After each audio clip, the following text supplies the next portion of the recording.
저는 지금으로부터 약 10년 전에 스리랑카에서 1년 동안 제 아내와 함께 선교 사역을 감당했었습니다.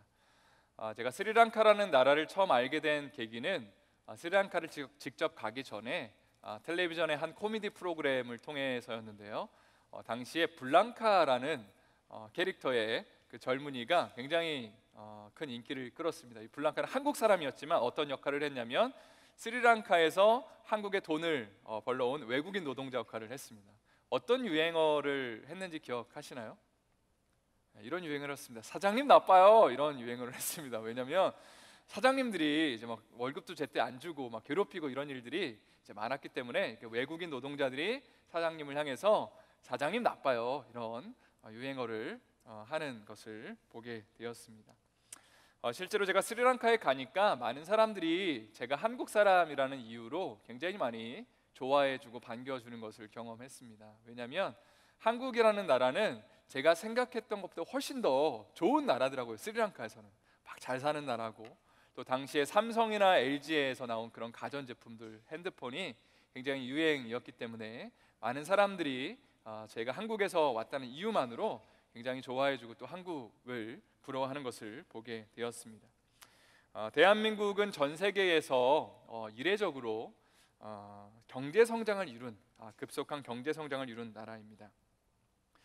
세계 경제 순위를 찾아보니까 한국이 지금 11위 정도 되더라고요. 그리고 1인당 국민 소득은 26,000달러입니다. 말 그대로 한강의 기적이라고 불릴 만큼 가장 가난한 나라에서 단시간 내에 가장 부자가 된 나라 중에 하나라고 할 수 있습니다. 그런데 이런 질문이 생겼습니다. 많은 사람들이 부러워하는 이 대한민국에 살아가고 있는 한국 사람들은 과연 얼마나 행복한 삶을 살고 있을까? 얼마나 만족스러운 삶을 살고 있을까? 이런 질문을 해봤는데요.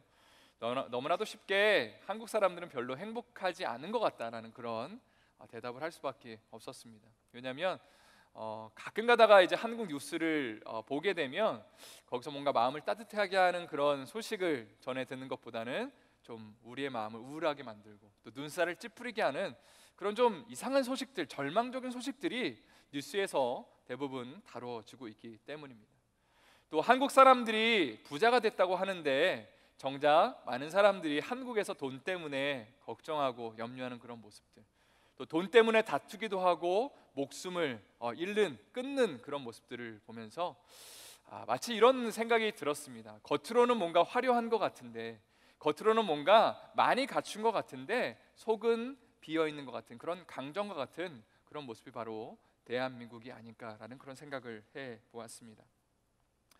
이러한 좀 생각을 가지고 이러한 의식을 가지고 이제 오늘 하나님 말씀을 우리가 좀 다루기를 원하는데요. 오늘 본문에서도 이제 비슷한 그런 장면이 등장합니다. 오늘 본문 말씀을 좀 한 절씩 살펴보기를 원하는데요. 먼저 1절 말씀을 제가 읽도록 하겠습니다.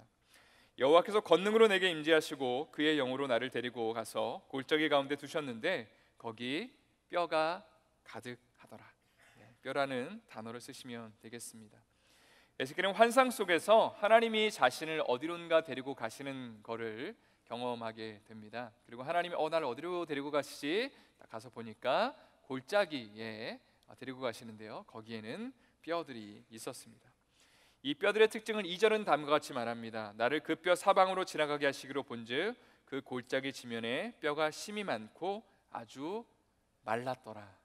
굉장히 마른 뼈들이었습니다. 여기서 아주 중요한 사실 한 가지를 좀 짚고 넘어가고 싶은데요. 이 뼈들이 무엇을 의미하는지에 대한 것입니다. 고대 근동 사회에서 제가 자주 이제 고대 근동 사회라는 표현을 자주 쓰는데 에스겔이 살았던 그 구약 시대에 지금으로부터 2000 몇백 년 전의 시대에는 사람이 죽은 이후에 어떻게 장사되는지가 굉장히 중요했습니다.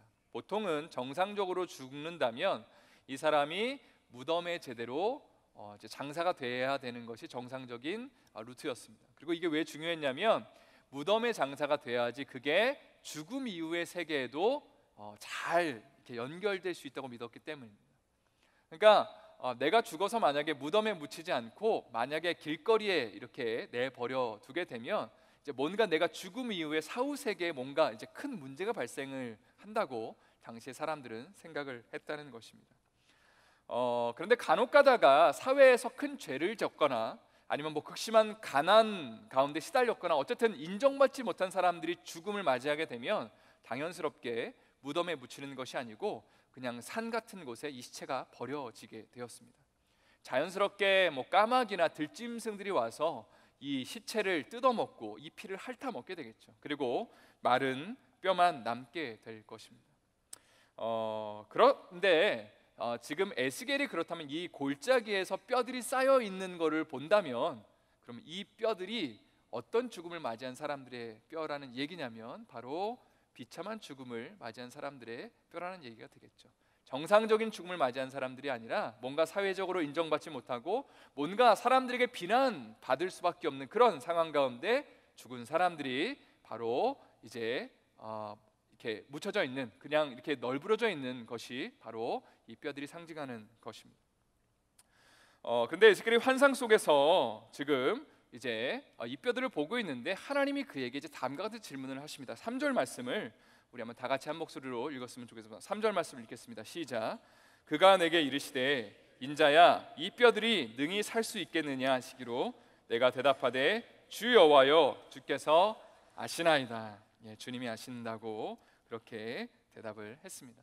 사실 이런 질문에 대해서 이 뼈들이 과연 살 수 있냐라는 질문에 대해서 당연히 우리의 인간적 상식은 하나님 당연히 불가능하죠. 말이 됩니까? 이 뼈들이 어떻게 삽니까? 라고 대답할 수밖에 없었지만 에스겔은 그래도 주님이 아십니다라고 그렇게 대답을 했습니다. 그때 하나님은 에스겔에게 이런 명령을 내리시는데 4절 말씀 제가 읽겠습니다. 또 내게 이르시되 너는 이 모든 뼈에게 대언하여 이르기를 너희 마른 뼈들아 여호와의 말씀을 들을지어다라고 하나님이 그렇게 말씀하십니다. 하나님은 에스겔에게 마른 뼈에게 무엇인가를 외치라고 명령하셨는데 바로 여호와의 말씀을 들어라. 그리고 마치 에스겔이 이제 하나님의 말씀을 선포하게 되겠죠. 그 뼈들을 향해서. 그리고 그 말씀에 반응해서 에스겔은 하나님의 말씀을 실제로 대언하게 되고 그리고 그 이후에 놀라운 일이 발생하게 되는데 7절 8절 말씀 한번 다 같이 한 목소리를 읽도록 하겠습니다. 시작. 이에 내가 명령을 따라 대언하니 대언할 때에 소리가 나고 움직이며 이 뼈 저 뼈가 들어맞아 뼈들이 서로 연결되더라. 내가 또 보니 그 뼈에 힘줄이 생기고 살이 오르며 그 위에 가죽이 덮이나 그 속에 생기는 없더라. 에스겔이 환상 가운데 하나님의 말씀을 뼈들을 향해서 대언하니까 어떤 일이 발생을 하게 되냐면 뼈와 뼈들이 모이게 되고요. 그 위에 힘줄이 이제 생기게 되고 거기에 살이 차오르게 되고 그 위에 가죽이 덮이는 것을 보게 됩니다. 그런데 여기서 주목하고 싶은 표현이 뭐냐면 바로 그 속에 생기는 없더라라는 표현입니다. 분명히 뼈들이 합쳐서 사람의 모양이 된 것은 분명합니다. 그러나 생기가 없을 때는, 그러니까 사람의 숨이 없을 때는, breath가 없을 때는 그저 이 사람은 시체에 불과했다는 것입니다.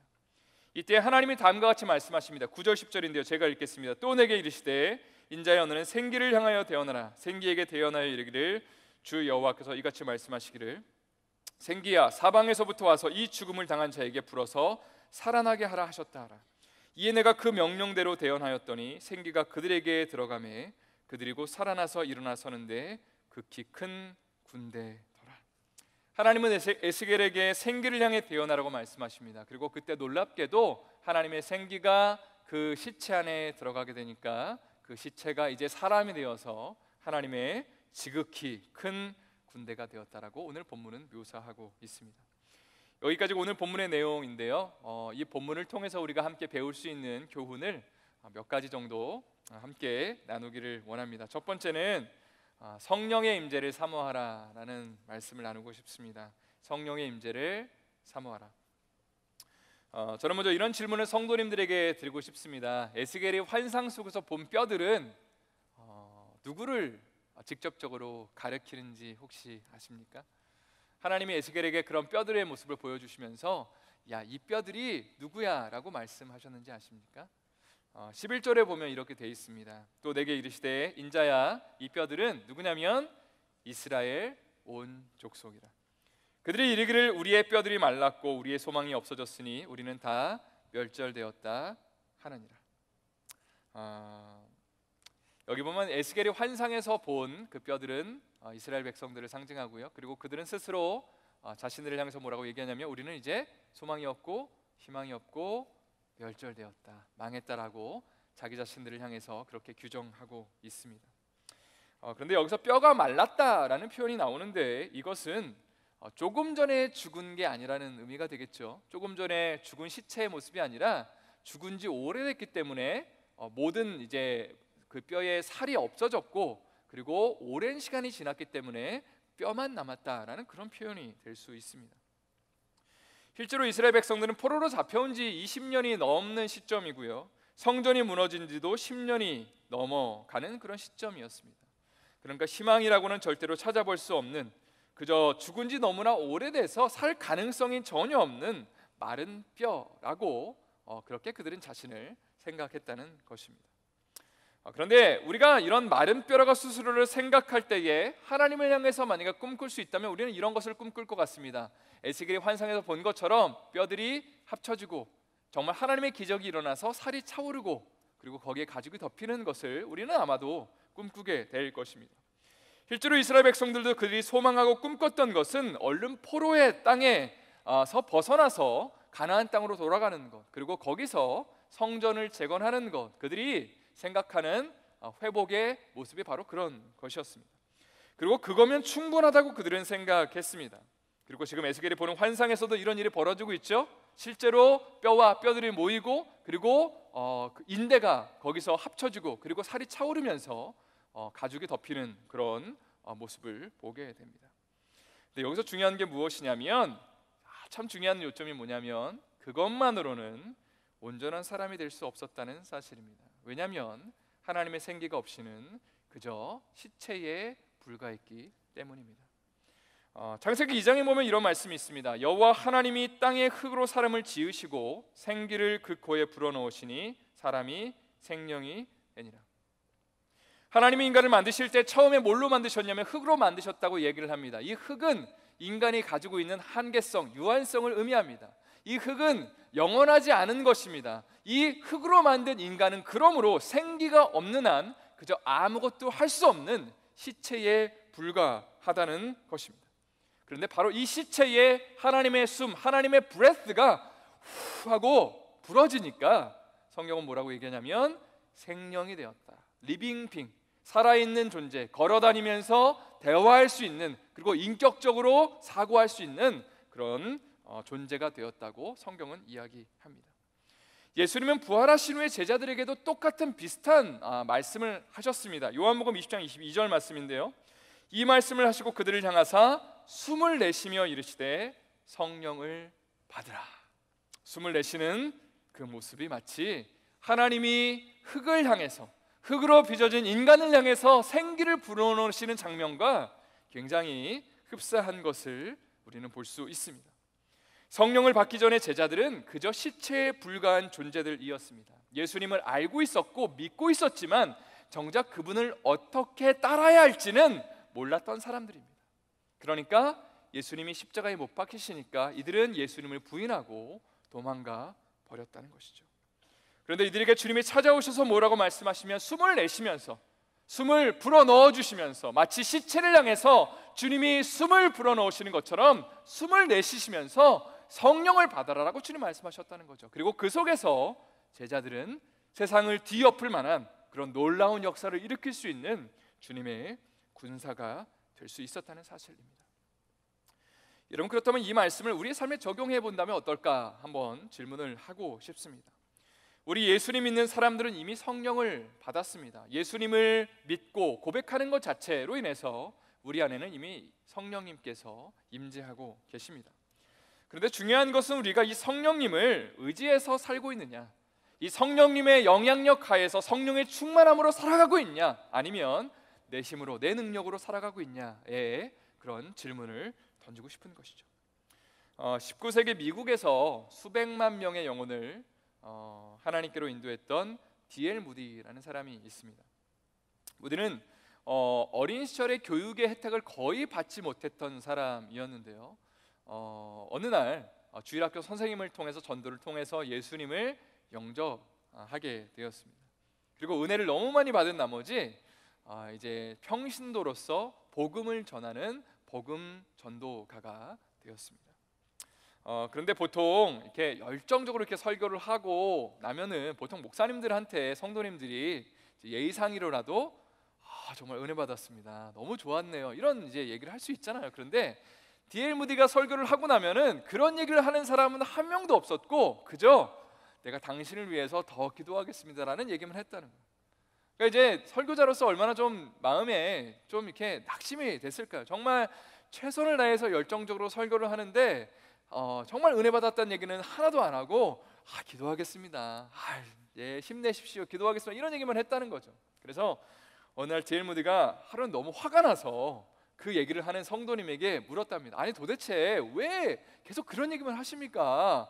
예? 이렇게 질문을 하니까 어떤 한 성도님이 정말 이렇게 뭔가 비장한 눈빛으로 이렇게 얘기를 했다는 거예요. 제가 당신을 위해서, 그리고 당신이 성령 충만한 설교가 될 수 있도록 간절히 기도하겠습니다라고 그렇게 대답을 했다는 거죠. 근데 그 얘기를 들으면서 D.L. 무디가 뭐를 깨달았냐면 굉장히 큰 충격을 받았는데 내가 아무리 열정적으로 내 힘으로 설교를 했지만 정작 내 설교에서 빠졌던 것이 바로 성령의 능력이구나. 성령님이 내 마음을 사로잡혀서 사람들에게 숨을 불어넣으시는 그거를 나는 몰랐구나라는 것을 깨달았다고 합니다. 그래서 그 이후에 간절하게 하나님 앞에 성령의 충만함을 간구했다고 합니다. 성령에 사로잡힐 수 있도록. 근데 이 기간이 굉장히 꽤 오랜 시간을 기도했다고 합니다. 기록에 의하면. 그리고 이렇게 간절히 계속해서 하나님을 향해서 성령의 충만함을 달라고, 성령의 충만한 설교자가 되게 해달라고 기도하는데 어느 날 갑자기 길을 가는데 정말 몹시 정말 기도가 고픈, 정말 기도해야겠다는 그런 강한 열망과 의지가 생겼다고 해요. 그래서 그 마침 길을 가는 곳이 바로 친구 집에 그 옆에 길을 지나가는 길이어서 친구 집에 이제 똑똑똑똑 이렇게 문을 두드린 다음에 나 방 하나만 내달라고 하면서 거기서 간절히 기도를 하는데 거기서 바로 성령의 강력한 임재를 체험하게 되었다고 합니다. 그리고 이제 거기서부터 D.L. 무디가 하나님의 능력의 종으로 쓰임 받게 됐고요. 그리고 수백만 명의 영혼들을 주님 앞에 인도할 수 있는 그런 하나님의 종이 되었다는 것입니다. 여러분, 근데 이 얘기가 이제 여기서 끝이 아닙니다. 중요한 게 뭐냐면 무디가 그렇게 하나님께 쓰임 받고 나서부터 그가 이제 목회자들을 향해서 계속해서 도전했던 내용이 있는데요. 그게 뭐냐면 바로 이런 겁니다. 물통을 가지고 있는 아이가 여기 지금 2명이 있습니다. 여기 있는 아이가 물통을 갖고 있고 여기 있는 아이도 물통을 갖고 있습니다. 근데 이 아이는 물통 안에 물을 갖고 있고요, 이 아이는 물통 안에 물을 갖고 있지 않습니다. 여러분이 만약에 목마른 사람이라면 누구에게 가서 물을 달라고 하시겠습니까? 이런 질문을 목회자들에게 했다는 거예요. 그리고 동일하게 이렇게 질문했다고 합니다. 여러분이 만약에 여기 성령 충만한 목회자가 있습니다. 그리고 여기 성령 충만하지 않은 목회자가 있습니다. 그렇다면 당신들은 누구에게 가서 하나님의 말씀을 구하시겠습니까? 라는 그런 이야기를 했다는 것이죠. 근데 이야기를 하는데 어느 날은 이제 영국에서 이 이야기를 목회자를 대상으로 하는데 어떤 한 목사님이 중간에 나가버리더래요. 그 얘기를 듣다가. 그래서 내 말이 좀 기분이 나빴나? 평신도가 목회자가 이런 도전하니까 좀 기분 나빴나? 이렇게 생각을 하고 그냥 이렇게 가만히 있었다고 합니다. 그리고 하루가 지나고 이틀이 지났는데도 그 목사님이 보이지 않았다고 해요. 그런데 며칠이 지나고 난 다음에 그 목사님이 D.L. 무디에게 찾아와서 이런 고백을 했다고 합니다. 저는 무디 선생님의 성경 강해 시간에 참석하였고 복음 전파를 위해 새로운 능력을 받는 일이 있다는 것을 들었습니다. 그리고 만일 그것이 저에게 주어진 것이라면 받기로 결심하였습니다. 저는 저희 집에 돌아가서 간절히 구했는데 저의 일생 중 그렇게 자신과 싸움을 해본 적은 없었습니다. 저는 하나님께서 제 자신의 전혀 알지 못하는 마음속의 죄악을 보게 해주시기를 간구하였으며 또 저 자신을 비우고 성령으로 충만하게 해달라고 하나님께 정말 힘껏 부르짖었습니다. 그리고 하나님이 저의 기도에 응답하셨습니다. 이 남자는 이전까지 한 명의 사람도 주님께 이끌지 못했던 사람이지만 성령의 충만함에 사로잡힌 이후에 정말 수많은 사람들을 하나님께로 이끌 수 있었던 그런 능력의 종이 되었다고 합니다. 이런 말씀의 원리를 우리의 삶에 구체적으로 적용해 본다면 어떨까요? 저는 이 말씀을 실천하기 위해서 전 개인적으로 이렇게 하고 있습니다. 제 개인적인 기도 시간을 좀 많이 확보하려고 발버둥 치고 있습니다. 새벽 시간에도 기도를 하지만 점심 식사를 마치고 시간이 나는 대로 본당에 와서 제가 기도하는 자리는 저 2층에 어딘가입니다. 거기 와서 꼭 기도하는 시간을 갖습니다. 오늘도 오후 시간에 와서 기도하는 시간을 좀 가졌습니다.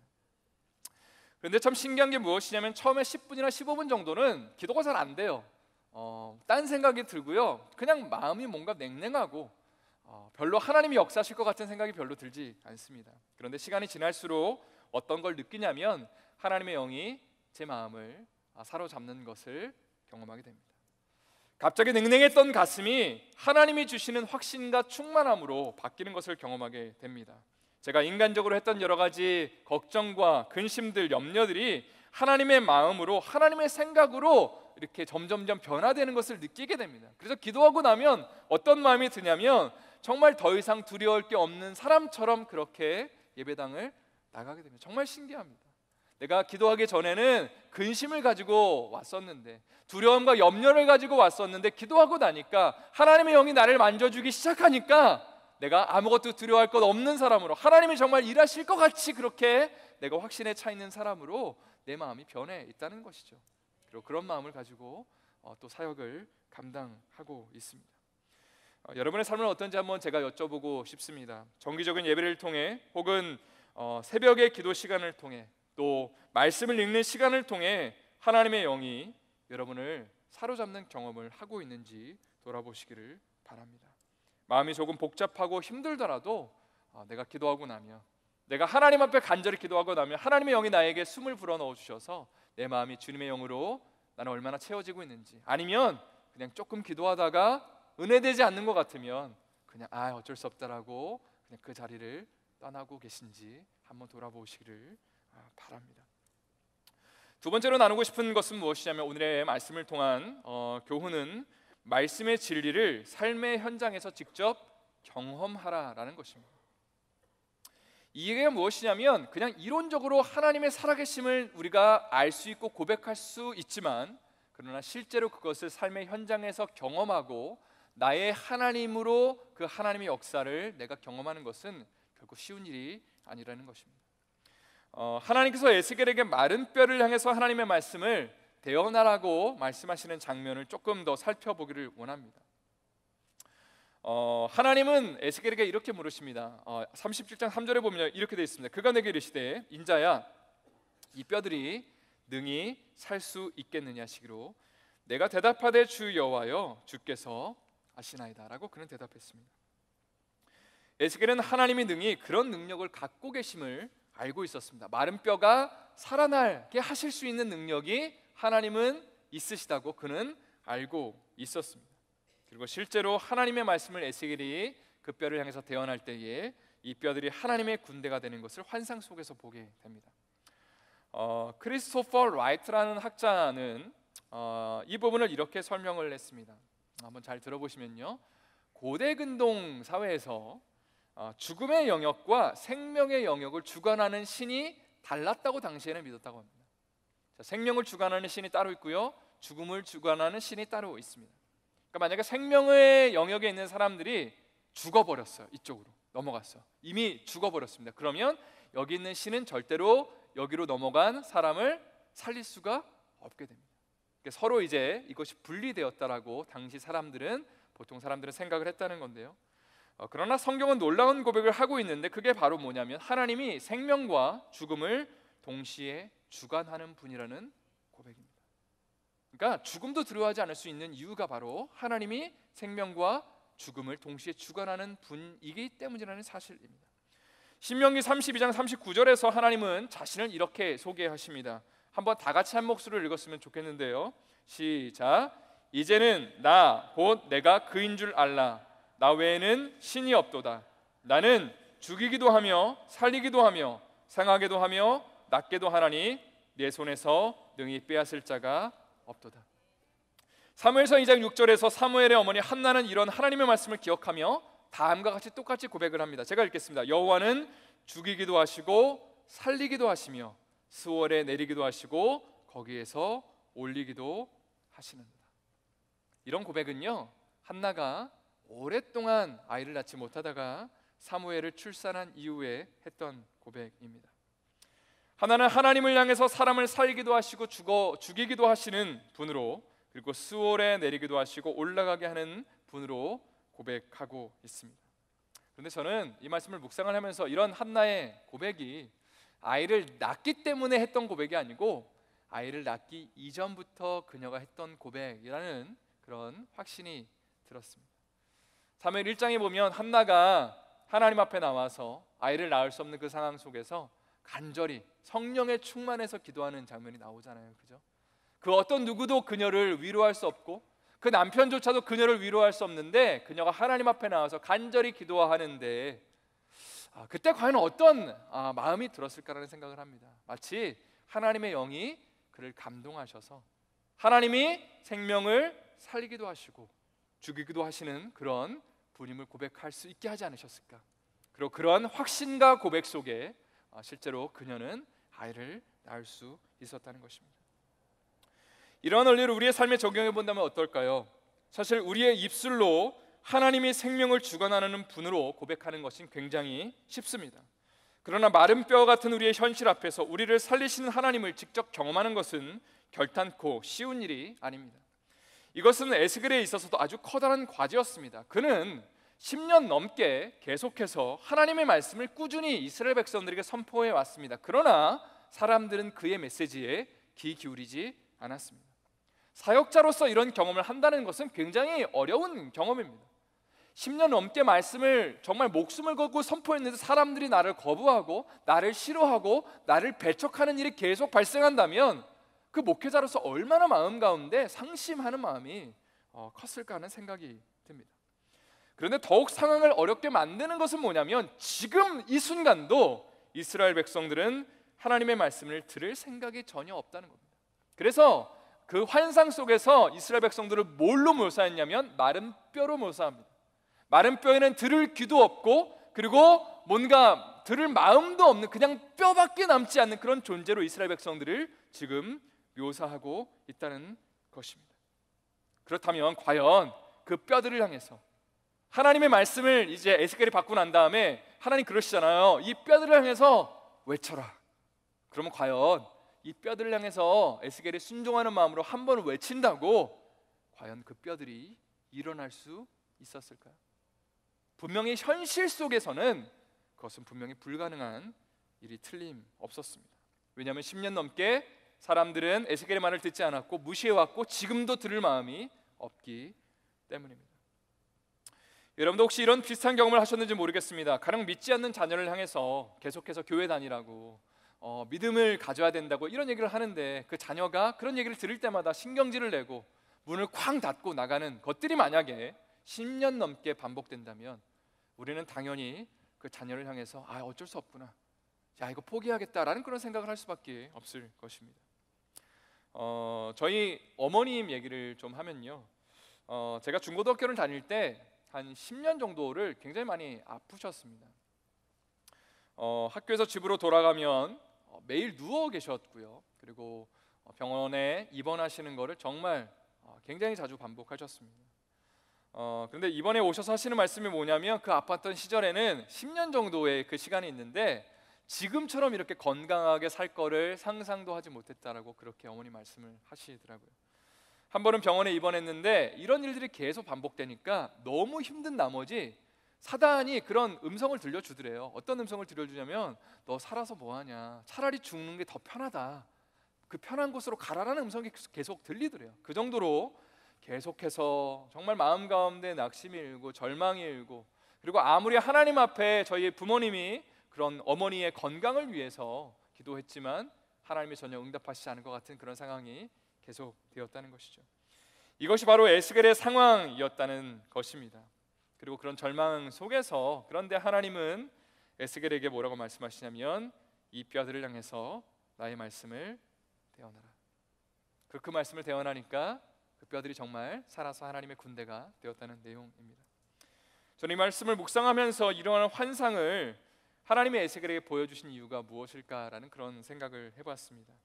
아마 사역자로서 자격이 없다고, 나는 능력 있는 사역자가 아니라고 자책하고 있을, 그래서 이제는 하나님의 말씀을 더 이상 선포하고 싶지 않다고 그렇게 고백하고 있는 그 에스겔을 향해서 하나님은 아마도 그가 계속해서 꿈을 꾸길 원하고 계속해서 절망하지 않고 좌절하지 않고 하나님의 말씀을 전하는 사람으로 서기를 원하셨던 것 같습니다.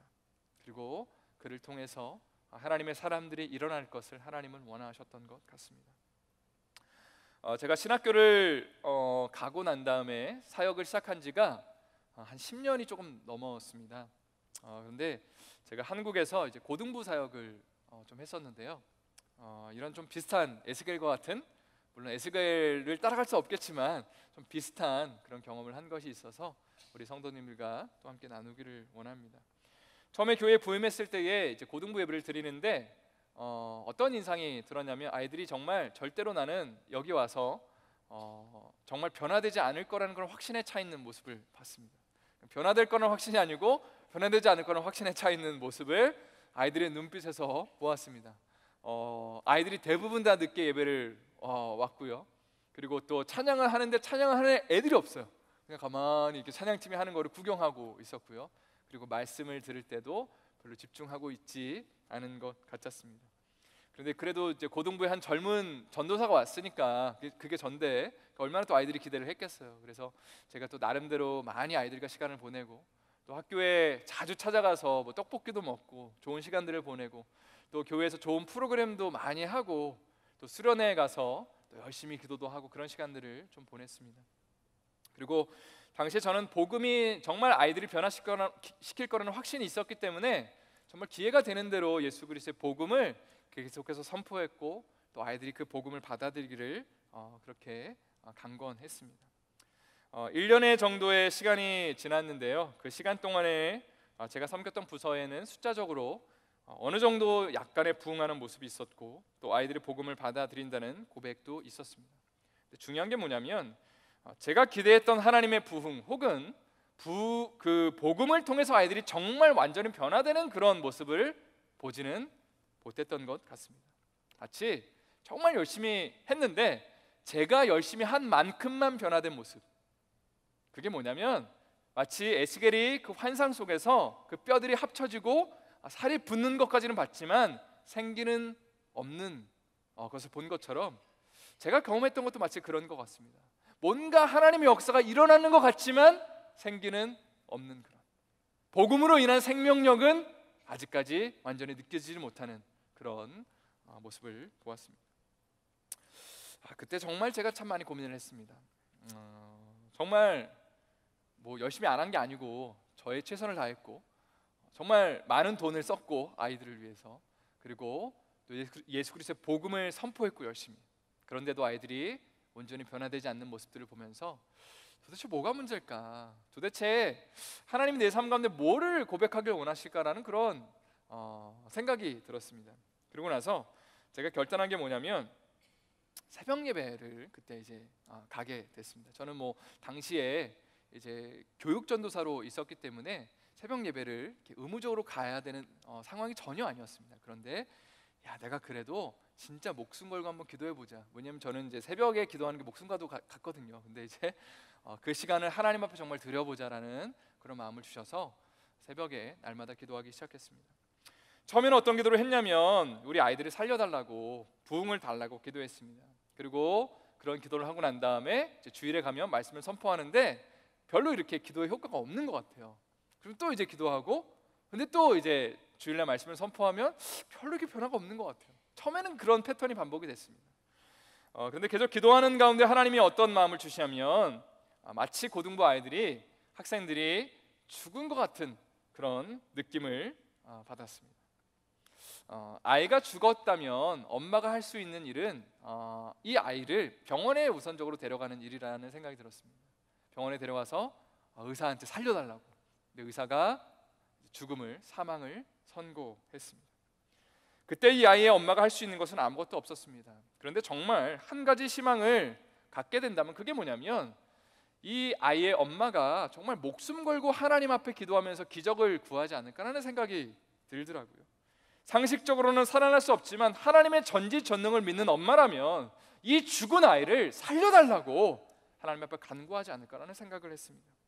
그리고 정말 신기하게도 이런 마음을 가지고 기도하는 가운데 하나님이 저의 마음 가운데 어떤 마음을 또 부어주시냐면 정말 성령님이 제 마음을 만져주시는 거죠. 그리고 기도를 이제 계속 그렇게 유도해 가시는 건데 뭐냐면 이런 좀 위험한 기도일 수 있겠지만 하나님 제 목숨을 가져가셔도 좋으니까 정말 이 아이들을 살려달라는 그런 기도가 나중에는 나오게 되었습니다.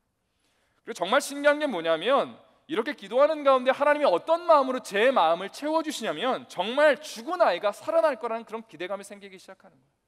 정말 소망이 없고 희망이 없고 완전히 죽어버린, 그냥 조금 죽어가는 정도가 아니라 아예 생기가 없는, 아예 마른 뼈 같은 아이들임에도 불구하고 하나님이 만약에 역사하시면, 하나님이 일하시면, 하나님이 기적을 보이시면 이 아이는 살아날 거라는 그런 확신 가운데 거하는 기도를 드리기 시작한 것입니다. 그리고 정말 이제 그 이후부터는 정말 그걸 정말 믿게 되더라고요. 하나님이 제 마음을 설득하시니까 하나님이 일하실 거를 믿음으로 고백하게 되고, 그리고 아이들이 변화되지 않는 모습을 보면서도 아니요, 하나님이 하실 거라는 그런 믿음의 고백이 나오게 되었습니다. 그리고 그렇게 기도하는 가운데 몇 달 후에 겨울 수련회가 있었는데 정말 그 수련회를 통해서 복음이 정말 사람들을 살리는 게 무엇인지를 경험할 수 있었습니다. 그리고 하나님의 영이 우리 가운데 임재하셔서 우리의 마음을 만지시고 정말 우리 그 고등부 아이들의 마음을 살리시는 것을 경험할 수 있었습니다. 그 이후에 제가 미국에 유학에 이제 바로 오게 됐는데요. 그때 이제 제가 이런 글을 썼습니다. 제가 개인적으로 소장하는 그 글 쓰는 폴더에 보니까 이런 글을 써놨더라고요. 뭐라고 되어 있냐면 생명을 살리는 일에 탄식과 눈물이 없다면 그것은 생명이 아니다. 하나의 생명을 낳기 위해서 어머니는 수많은 노력과 희생을 뱃속의 아기에게 쏟아붓는다. 그래야 하나의 생명이 태어난다. 영혼을 살리는 일도 마찬가지이다. 영혼이 살아나는 일에 누군가의 희생과 수고, 탄식과 눈물 흘림이 없다면 아무도 생명을 얻을 수 없다. 만약 그러한 수고와 노력 없이 누군가 생명을 얻었다고 말한다면 그것은 진짜 생명이 아니다. 생명은 탄식과 눈물을 통해서만 얻어지는 것이다. 생명은 원래 그런 것이다. 이런 글을 썼습니다. 여러분, 저는 지금도 마른 뼈와 같은 생명을 살리기 위해서 새벽마다 그리고 시간이 날 때마다 영혼들을 위해서 눈물 흘리는 일을 하고 있습니다. 이상하게 하나님이 저에게 맡겨주신 영혼들을 생각하면 참 이상해요. 저는 원래 눈물이 별로 없는 사람인데 참 많이 눈물이 납니다. 그리고 또 콧물도 같이 나고요. 참 이렇게 제가 기도하는 모습을 보면 아내가 이제 굉장히 좀 모습 보면 빨리 좀 이렇게 닦으라고 이렇게 할 정도로 이렇게 눈물이 많은 것을 보게 되는데 그런 어떤 하나님을 향해서 정말 영혼들을 살려달라는 그런 고백 가운데서 정말 하나님이 저의 마음 가운데 확신을 주시고 그리고 정말 영혼들이 살아날 거라는 그런 기대감을 주시는 것을 경험하게 됩니다. 여러분의 삶에서도 이러한 기도의 자리가 회복되시기를 정말 축복합니다. 생명을 얻기 위해서 탄식하며 기도하며 눈물 흘리는 자리, 믿지 않는 자녀를 위해서 또 믿지 않는 배우자를 위해서 하나님의 기적을 간구하며 생명 다해 기도하는 그 자리가 우리 가운데 회복될 때에 여러분 중요한 것은 기도의 자리에 우리가 온전히 나아가게 되면 하나님이 여러분을 이제 설득하기 시작하실 거란 사실입니다. 우리는 능력이 없습니다. 그러나 분명한 것은 기도하는 자리로 나갈 때 하나님이 분명히 일하신다고 약속하셨고 그리고 수많은 하나님의 사람들에게 하나님의 역사를 부어주신 것처럼 우리가 기도의 자리로 나아갈 때에 기도의 자리로 더 깊이 나아갈 때에 하나님의 영이 여러분들을 이제 설득하실 겁니다. 불가능하다고 생각하는 마른 뼈라고 생각하는 그 사람들을 향해서 그 자녀들을 향해서 내가 하나님의 말씀이 선포되면 그 사람들이 살아날 거라는 그런 확신을 하나님께서 분명히 우리 가운데 부어주실 줄을 믿습니다. 세 번째로 마지막으로 나누고 싶은 것은 무엇이냐면 부활과 천국의 소망을 품으라 라는 것입니다.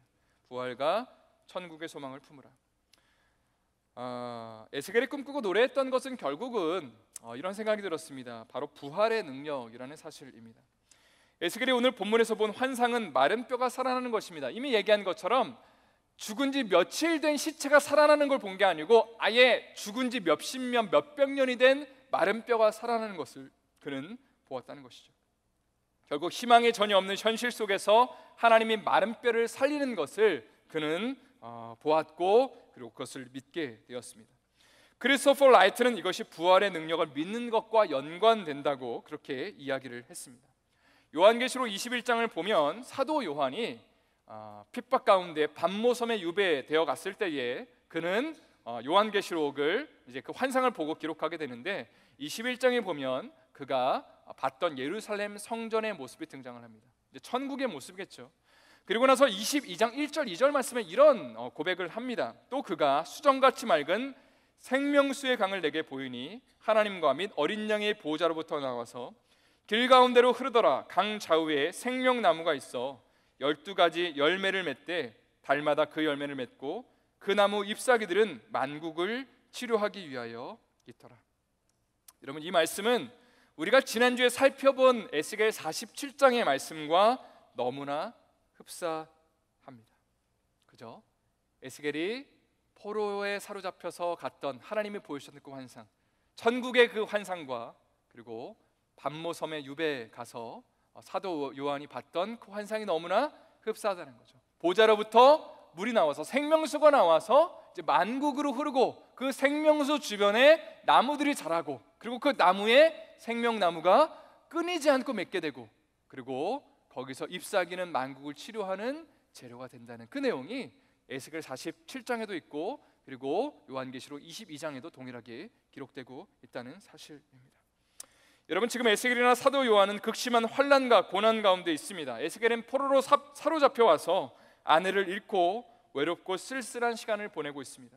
사도 요한 역시 아무도 살지 않는 밤모섬에 갇혀서 하루하루를 연명하고 있습니다. 그런데 거기서 그들이 보았던 환상은 무엇이냐면 바로 하나님이 그들을 위해서 세우실 새 예루살렘 천국을 보는 것입니다. 지금은 비록 힘들고 어려울지라도 아무도 그들을 알아주지 않는 것 같을지라도 하나님 나라에 가게 되면 하나님이 그들을 위로하시고 생명수를 공급하시는 것을 환상 중에 보았다는 것입니다. 그리고 에스겔은 하나님의 많은 환상을 보여주셨지만 그가 그토록 바랬던 이스라엘 땅으로 가나안 땅으로 결코 돌아가지 못했습니다. 포로지에서 죽음을 맞이했습니다. 그리고 또 사도 요한 역시 평생을 그렇게 쓸쓸하게 외롭게 핍박 가운데 견디다가 죽음을 맞이했습니다. 그런데 우리가 생각하는 그런 비참한 죽음, 우리가 별로 소망하고 있지 않은 그런 죽음을 맞이한 자들이지만 그러나 그들은 무엇을 희망하고 소망하는 자들이었냐면 부활의 능력을 소망하고 희망하는 자들이었다는 거죠.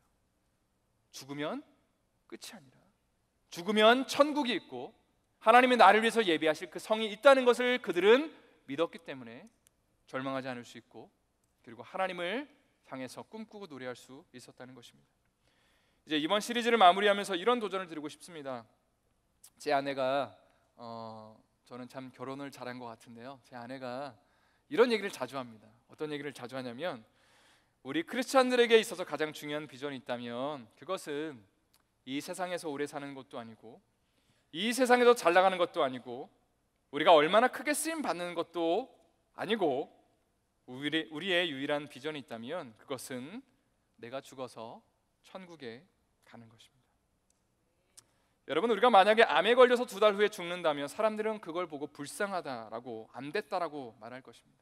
그러나 내가 만약 천국에 갈 준비를 하고 있다면 그 인생은 결코 비참한 인생이 아님을 우리는 믿음으로 고백합니다. 여러분, 그것이 초대교회 성도들이 꿈꾸고 우리를 향해서 보여줬던 믿음의 본이었습니다. 그들은 죽음을 결코 두려워하지 않았습니다. 에스겔 역시 포로에 사로잡혀서 평생을 그곳에 보냈지만 그러나 그는 당당하게 하나님 나라를 꿈꾸면서 천국을 바라보면서 이 생애를 마감했다는 것입니다.